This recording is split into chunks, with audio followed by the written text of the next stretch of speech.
মাত্র ৪১ বছর বয়সে জনপ্রিয় সিপিএম নেতা শওকত আলীর মৃত্যুতে শোকের ছায়া নেমে আসে এলাকায়। দেখতে পাচ্ছেন এই মুহূর্তে কাতারে কাতারে মানুষ তাকে একবার শেষ দেখার জন্য তার বাড়িতে উপস্থিত হয়েছে। শওকত আলী জলপাইগুড়ি জেলার রাজগঞ্জ ব্লকের সন্ন্যাসীকাটা গ্রাম পঞ্চায়েতের লাল স্কুল সংলগ্ন এলাকার বাসিন্দা।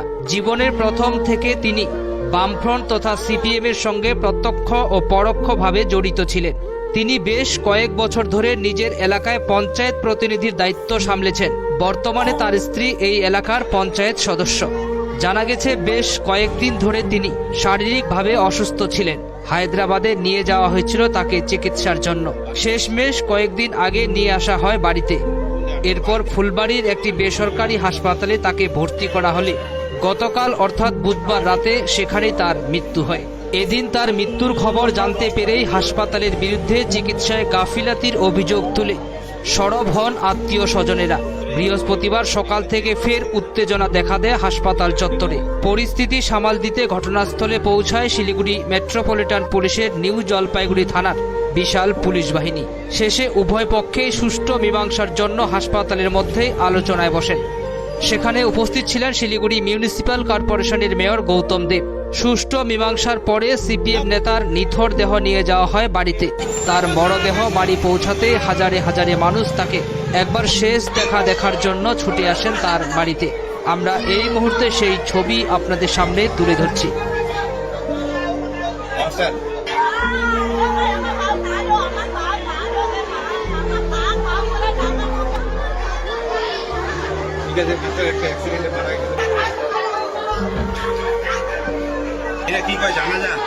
আমি ওনার মামা। উনি অ্যাকচুয়ালি হায়দ্রাবাদে ট্রিটমেন্টে গেছিল। ওখান থেকে ট্রিটমেন্ট করে আসার পরে ওনার হিমোগ্লোবিন কম হয়ে যায়। তারপরে ওনাকে নিয়ে যাওয়া হয়েছিল আপনার তিনবাতি মোড় স্টার নার্সিং হোমে। ওখানে কি ট্রিটমেন্ট হয়েছে জানি না, হয়তো ওনার ওই যে ইন্ডোস্কোপি করতে গিয়ে ওনার যে ক্লিপিংটা ছিল ওটা সরে গেছে, ওখানে পুরো ব্লাড হচ্ছিল। তারপরে ওনাকে এখানে নিয়ে আসা হয়েছিল ট্রিটমেন্টের জন্য। এখানে ডাক্তার যত চেষ্টা করেছেন, আমরা বোর্ড মিটিংয়েও ছিলাম, অনেক চেষ্টা করার পরেও ওনাকে কিন্তু মানে রিটার্ন রাখা যায়নি। উনি হার্ট অ্যাটাক করছিলেন। হার্ট অ্যাটাকেও লাস্ট কালকেও হার্ট অ্যাটাক করছে। উনি এনার ট্রাই করেছে, কিন্তু কোনো মতে ওনাকে বাঁচানো যায়নি।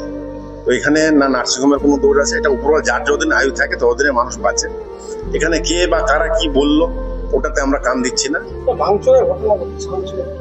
ভাঙচুরেরটা হয়তো ও তো সন্ন্যাসীকাটার ওর বউ, ওনার বউ আছে, উনি পঞ্চায়েত, ওনার কিছু হয়তো কিছু লোক ছিল, কে বা কারা রাত্রের অন্ধকারে এসে ভাঙছে ওটা তো আমরা কিছু বলতে পারি। ঘটনা এরকম হওয়া উচিত নাই, কারণ এই মহারাজাকে আমরা এখানকার ফুলবাড়ির সম্পদ মনে করি। এটা আছে বলে আমরা সবাই এখানে ট্রিটমেন্ট নিচ্ছি। কিন্তু যারা এখানে হয়তো একটা মিথ্যা কথা বলে দিল যে ট্রিটমেন্ট পায়নি, ও জোর করে এরা করে দিল, এটা সব মিথ্যা ভিত্তিহীন। এগুলো কোনো মানে হয় না। যারা যেটা করেছে এটা খুবই ভুল কাজ করেছে, এটা নিন্দনীয়। এখানে মহারাজা অগ্রসেন হসপিটালটা হয়েছে, এই হসপিটালটাকে আমরা সবাই খুব ভালোবাসি। বিশেষ করে আমাদের রুরাল এরিয়া এবং শিলিগুড়ির মানুষকে হেলথ কেয়ারে এরা অনেক সাপোর্ট করে এবং এখন এটা আস্তে আস্তে অনেক উন্নত পরিষেবা দিচ্ছে। একটা পেশেন্ট ভর্তি হয়েছিল সিরিয়াস ইন নেচার, তাকে নিয়ে আসা হয়েছিল হায়দ্রাবাদ থেকে। এখানে স্টারে ছিল, সেখান থেকে এনেছে। পেশেন্টটা ক্রিটিক্যাল ছিল, ডাক্তাররা বোর্ড করেছে এখানে। তারপর তাকে 7 বোতল ব্লাড দেওয়া হয়েছে, হিমোগ্লোবিন কম ছিল, ইন্টারনাল ব্লিডিং এবং অনেক কিছু ক্রিটিক্যাল ছিল। তো ট্রিটমেন্টের চেষ্টা করেছে, কিন্তু লাখ যে মানুষটিকে বাঁচানো যায়নি। একটা যে কোনো মৃত্যুই তো দুঃখজনক হয়, সে মৃত্যুটা এখানে হয়েছে। এবং তারপরে আফটার এফেক্ট একটা ইনসিডেন্ট ঘটেছে, যে ইনসিডেন্টটা এখানে ঘটা একেবারেই বাঞ্ছনীয় ছিল না। এই ইনসিডেন্টটা কেউই এটাকে সাপোর্ট করে না। এবং যিনি মারা গেছেন তার বাবা বয়স্ক মানুষ, উনি এই রমজান মাসে দুঃখ নিয়ে এসছে। ওনার মামা এসছেন, ওদের পরিজনরা সবাই এখানে আছে। তারা যেটা বলেছেন, প্রেসকে বলেছেন যে ট্রিটমেন্ট নিয়ে তাদের কোনো বক্তব্য নেই। কে কি বলেছে লিখেছে সেটা তাদের ব্যাপার। এরা আত্মীয়রা এটা লিখিতভাবেই সেই অভিযোগটা উইথড্র করে নিচ্ছে ওরা। আর ওদের ট্রিটমেন্ট এরা সচেষ্ট ছিল, যা যা বলার পেশেন্টের যে ডিজিজ পার্সনের মামা বাবা আছেন সামনে বলেছেন ওরা ডেড বডি এখন নিয়ে যাবে, নিয়ে গিয়ে ওদের রিচুয়াল অনুযায়ী যা করার করবে। পুলিশ প্রশাসন থেকে বলা হচ্ছিল যদি মনে করে যে তাহলে পোস্টমর্টেম করতে পারে যদি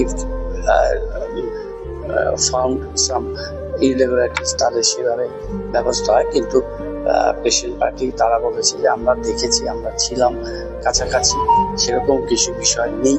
সুতরাং সেটাকেও তার আত্মার আমরা শান্তি কামনা করি। তাকে দাফন করবেন তারা, এই পবিত্র রমজান মাস অলরেডি লেট হয়ে যাচ্ছে, সেটা তাড়াতাড়ি এটা হোক সেটা আমরা চাই। বাকি ব্যাপার আমরা দেখব, শান্তি শৃঙ্খলা তো থাকবেই। আর এখানে এটা একটা ভালো ইনস্টিটিউট, অনেকের প্রচেষ্টায় ট্রাস্টি এবং অনেক মানুষের সহযোগ, এটা একটা পাবলিক ইনস্টিটিউশন।